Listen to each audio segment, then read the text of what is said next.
Do all of the challenges have 10 stars in them? Not sure. I remember the third game didn't have 10 shields and everything. Yeah, the third game had shields. But yeah, it didn't have the same amount. It had variable amounts. Were they variable So I amounts of can't be. shields? Yeah, I don't think it was 10 per level. Harry, the weekly Half-Point ceremony is about to start. What do you think? Do you prefer the beans in this version or the beans in the third one? I'm inclined to. I'm inclined to go with the first and second game. Bean wise. I'll have to. You mean like how they were spent? No, the just the appearance. Oh, the appearance. appearance. The shape and stuff. In the third game, they look kind of like Easter eggs, which I was like, I don't know. Yeah, they weren't like kidney bean shaped as much as they were in this game. Yeah. They were smaller, weren't they? They were smaller. They weren't lopsided, and they made this weird noise, like water boiling every time they hit the ground. That I don't remember. The sound effect was, and they dispense really quickly as well, like much faster than these ones. Like here, they pop out one at a time. In the third game, they would sort of all fly out, not at once, but in a rapid fire succession. And this is an Easter egg that I absolutely love. Please don't light the matches. No, you can walk in on somebody else's transfiguration lesson. By the way, you know how when you pick up a bean, it flies up to one side, like one corner? Uh-huh. I had to try and implement that in the because for those of you who don't know, we're doing a remake of the first Harry Potter game, kind of thing project, and I had to do that, and it just took so long to figure out how to make it go behind Harry and up in the corner and stuff. All the vector mass was just, ugh. I am theoretically helping with that project, but not really. 5 points from Gryffindor. Yeah, she actually docks points from Gryffindor for if you do that. Lol. That is just amazing. You have contributed a fair bit. Yeah, like I've done stuff with your help. I haven't exactly done anything on my own. Ooh, look, these beans respawn. Cool. Unless that was just there. Maybe that was just there and I just didn't pick it up the first time. Is this castle a bit darker than it normally is? I don't think so. Is it?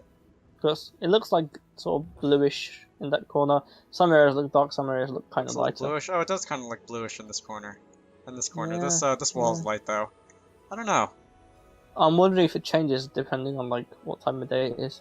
It's supposed to be night right now or something, isn't it? Oh no, we are going to the bean bonus room, so it is the middle of the day right now. It is middle. Okay.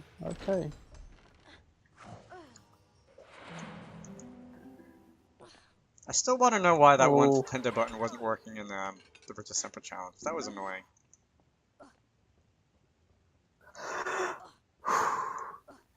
Also, here's another Easter egg that I get quite a kick out of, is that there's just random beans up here by the I had no idea you couldn't get up there. Really? I'm such a bad sort of fan of this game. I have not played this properly, like finding secrets wise. You are a hacker type gamer instead of an explorer like me, I suppose. Yeah, possibly. Because hacker is definitely an archetype on Bartle's taxonomy. I suppose I should go where I'm supposed to be going now. Ooh. Unless you do that. Oh, maybe. There's a clever way of getting somewhere faster, eh? Is it a little shortcut? Yeah. And the game knows about it too, because at some point in the story later, Ron does it. That's interesting. Do you remember that part? After the Dumbledore's office scene? No. No? But I'm guessing that the devs would have wanted to have fun. Probably. With that little mechanic. Like, hey, check I don't know why they did. Ooh. What do you have? Do you have a card? Already? That's really weird. Maybe they do trade you the cards that you can't get in the challenge, because I know I missed one because that Flipendo button was being dumb.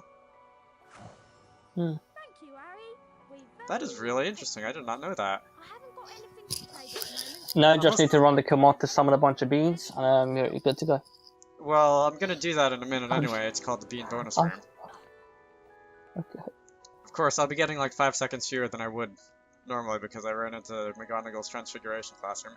That's something I don't know why they put in the game in the first place because it's never used for a lesson or anything, but and it's a considerable piece of architecture. Okay. That's not just a random corner. Very first weekly house point ceremony of the school year. The house with the most points wins a visit. I wonder if it's even possible for Ravenclaw or Hufflepuff to win this ever, because Slytherin's always in the league by so much. They have over the second placed house. Let's take a look at the score. 77. Oh, it appears that I just had a level design idea, but I'm gonna Harry, hold back on sharing it. Write it down. Sometime. What is it? Good luck. And remember, you only have a limited time to collect beans. It's something that has never been done in this game before. Interesting. That sounds fun. And I'm not gonna share. I'm not gonna share it here. Okay. You will be the first to find out. Just gonna not do it here. Perhaps that's wise. Yeah.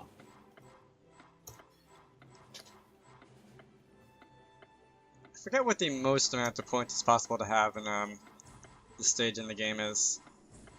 Like after the Rick December challenge, I think you can get 230 maybe? 30 for the spell lesson and 200 for winning the challenge. It doesn't matter. Dumbledore always makes Gryffindor win at the end. I know at the end of the game it does, but if you at do the end of the badly game, enough the in the book spell challenge, huh? He just doesn't give a crap about any of the other houses. He's just like, all right, Gryffindor not in the lead. We'll fix that. Add like 50 points out of their way. Yeah. Because Harry and Ron sort of broke it open with 200 house points each for saving the school. Dumbledore is kind of a sociopath, though, if you think about it. Like, he has complete disregard for everyone's safety and well-being in his fight against Voldemort. Somewhat, yeah. He actually said, I don't get how many people live or die. Did he actually say that? He kind of says that in the book. You know the part where he's like, oh, he's explaining to Harry why he hasn't been talking to him and stuff, and and how he was trying to protect him by not being in contact and whatnot. In the 5th book, I assume. And all that stuff. Yeah. And he's like, what do I care if countless nameless, faceless people died, as long as you were safe and happy? Oh, that's like, right, I remember that. Dumbledore, you messed up, old man. What's wrong with you? I thought he was being sarcastic, but now that you mention it... The other teams have started training yet, so you're like, oh, that makes sense. You can eat later. Follow me to the Quidditch pit. I mean, he was kind of like that with Grindelwald when he was a kid. I guess so.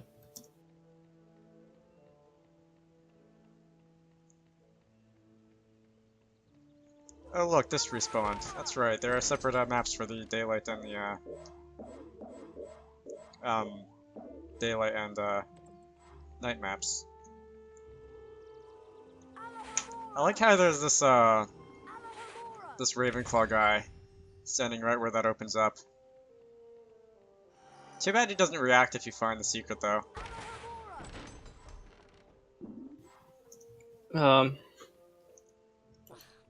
He just runs off to examine another stretch of wall. Who's there? I can't see him. This guy. Okay. I like how they put a little NPCs there to sort of suggest that there's something in the wall. I think they did that a little bit in the first game too. I do remember an NPC who said something to the effect of, "There's a secret room around here and I'm going to be the first to find it." There's a project actually for this game. So you know how there's certain areas that you can't visit? Yeah. Like what I suspect is the library and stuff. You've done it once and then you can't go back to it, right? Oh, areas that you can't revisit, you said, okay. Yeah, I meant to say revisit. Excuse me. There is this one project happening with the editor to kind of stitch all the levels together so they can all be like free roam, so you can go back and visit any part you want. Oh boy. It seems like a gargantuan project, but it is happening.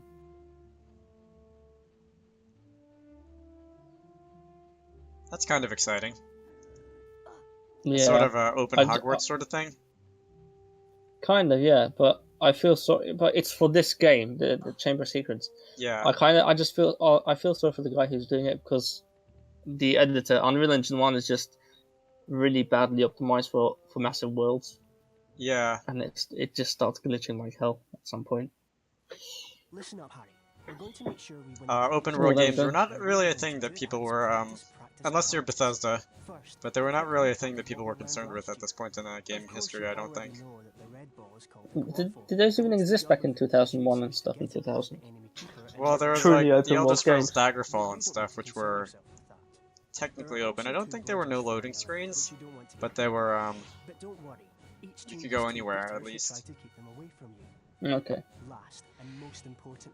I have never actually played Daggerfall, although I kind of want to. Since you've been off all summer, let's start out easy. I'm going to throw up a snitch for you, and I want you to try to catch it. Sounds easy enough?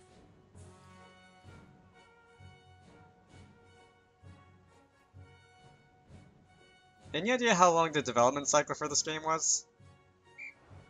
Alright then. You can use your arrow keys to steer your right, up, I and down. don't quite know, but I imagine it would have Quidditch armor will help soften blows during the probably started. Maybe. Do you reckon it would have started before the first game was released? Like it somewhat started, or somewhat had some things in place? Because that's a good question. Probably not. Yeah. No. I think in the credits, like it's the same team of people, but I'm not sure. For the first two games, it does look like it's the same. It's like pretty much the exact same team of people. It definitely looks like the same art team. Yeah. I'm guessing the cycle would have been maybe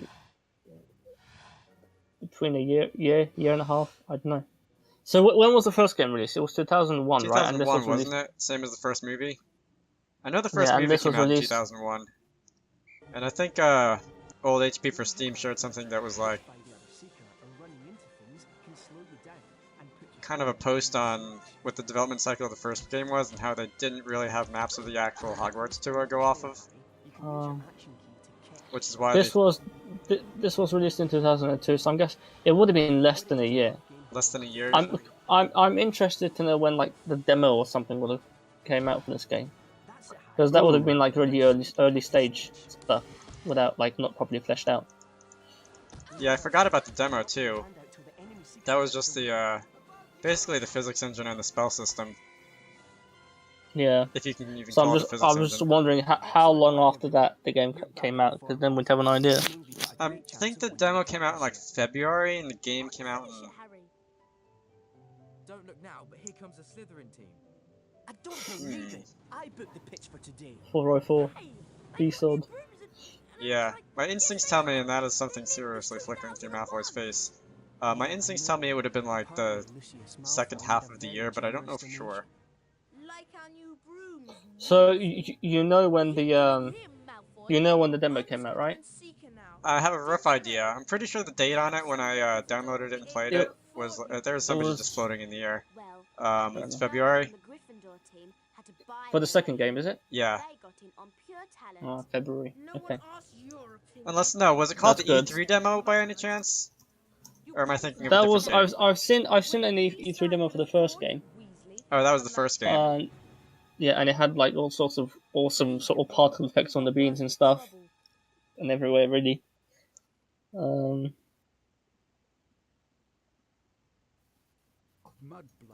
the nasty name some wizards use for other wizards. First game had the E3 demo. Okay, that would have been July 2001, right? July 2001 for the demo, was it? Okay. I mean for the first game, I don't mean for the second game. For the first game, that was July for the first game, okay. Z3's in June or July. Well, June, but the demo would have come out somewhere around then anyway. It's time for potions class with Professor Snape. We don't want to be potions class time. I like how long we've gone without actually talking about the game. It's just we are talking about like the more sort of technical stuff. It's just crazy. The game actually came out. We are the nerds. game came out mid. The game came out mid-November. Mid-November. So between the demo, that's not that much time actually. Yeah. Because oh my gosh. I'm gonna explore the rest of the dungeons at a later date. The game will have us coming back here twice. Now pay attention. Today, you will attempt to learn the art of mixing one of the most useful... Way to be late to potions class, Harry. Well... Potter, I do like how, you know how we're trying to remake the first game in Unreal 4? I do like how the classrooms all look somewhat like they're supposed to in the movies. In this, yeah. And they're put together in a way that makes sense. I'm not sure if I prefer this one, this version, or the HP6 version, because that was for the potions room. I have still yet to play HP6, but I recently did get the. Have you even tried to see if it actually runs or not? Because that's a good experiment. You don't have you haven't bought it, have you? Well, I have it on a Wii, which I haven't tried out yet. So you haven't played it on any version of anything? No, I haven't plugged it in yet. Which I should do one of these days, but I just, back to your seat, Potter. Well, Dragon Knight was planning to buy it, I think, for the PC, but I advised him out of it. Yeah, apparently it has some problems with the NVIDIA graphics cards. Yeah, we both have NVIDIA graphics cards, and I've had NVIDIA for all my laptops for the past 3 laptops, and that game has never worked. So I was like, don't do it, because we both have similar cards, same generation. I was like, that could turn out really badly.